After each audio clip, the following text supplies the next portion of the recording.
Hey guys, Shane Stars with the DroidForums.net. You know me better as Droid X. I have in hand the HTC One M8. This is the Verizon variant, and I thought I would do just a quick first impressions video. First of all, we'll talk about design. This is similar in appearance to the M7, the older HTC One, but there are a few pretty major differences. This is quite a bit taller. I don't have an M7 to compare it to, but it's quite a bit taller. It is about the same width, so you'll be able to reach all the edges of the device itself. This is a 5-inch screen. It's 1080p. So the resolution is awesome, 441 pixels per inch. You really cannot beat the resolution on this device. Of course, something else that's similar to the old M7, you've got the boom sound speakers, which are on the front, which is awesome because you don't have to cup your hand behind the device in order to hear it well. This is a full, like I said, a full metal body, so it just gives it a very sleek look. It is very tapered, so it makes it look incredibly thin. Although, so you can see from the center, it is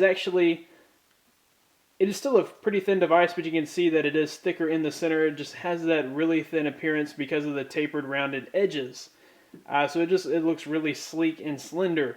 You'll notice on the back you have two cameras. So this is a dual camera. This is megapixel. I'm sorry, this is the ultra pixel camera. It is 4 megapixels, and it is said to bring extra depth and extra clarity and bring in more light in your pictures with those dual cameras. Reviews on those cameras have not been the best. People are kind of bashing the HTC camera. In my experience, just for the past day and a half that I've had it, the camera's fine. It takes pretty good pictures, especially the front-facing camera, which is a 5 megapixel camera. It's kind of odd, 4 megapixels on the back, 5 megapixels on the front.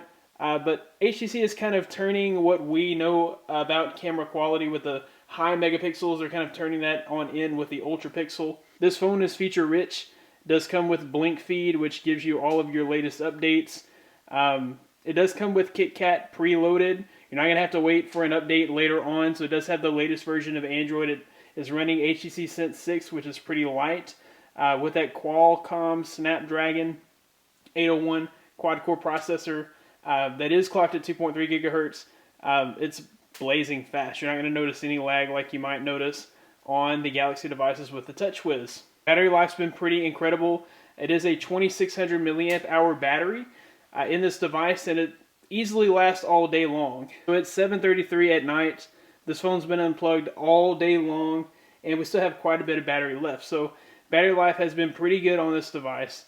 As you guys know, I'm a pretty heavy user. This is my wife's phone, and she uses it a lot for Facebook and for taking pictures of the kids when I'm gone and things of this nature. So she's a pretty heavy user as well, and she still has battery left on her phone, which says a lot. One thing you'll notice on this device, it does have the Verizon bloatware. The bootloader is not unlocked. We don't have SOF yet.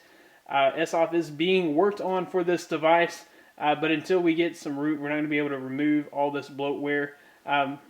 Basically, on this device, you've got 32 gigabytes of internal memory. You do have an SD card slot, so those little apps being there is not really going to bog down your device too much with the quad-core processor and all the extra memory. So it does have 2 gigabytes of RAM, so those little bloat apps should not really affect you much. You can kind of just ignore them until we get root for this device. But anyways, guys, this has been my first impressions of the HTC One. Overall, I'm really enjoying this phone. My wife's really enjoying this phone. And hope to bring you more videos on this device. For more coverage like this, be sure to subscribe to this channel, like this video. It helps us out more than you know. Be sure to share the video as well, as that does help. You can find more of me at DroidForums.net, where I write daily for the website. You'll find my articles there on the front page. Thanks, guys, for watching. We'll see you in the next one.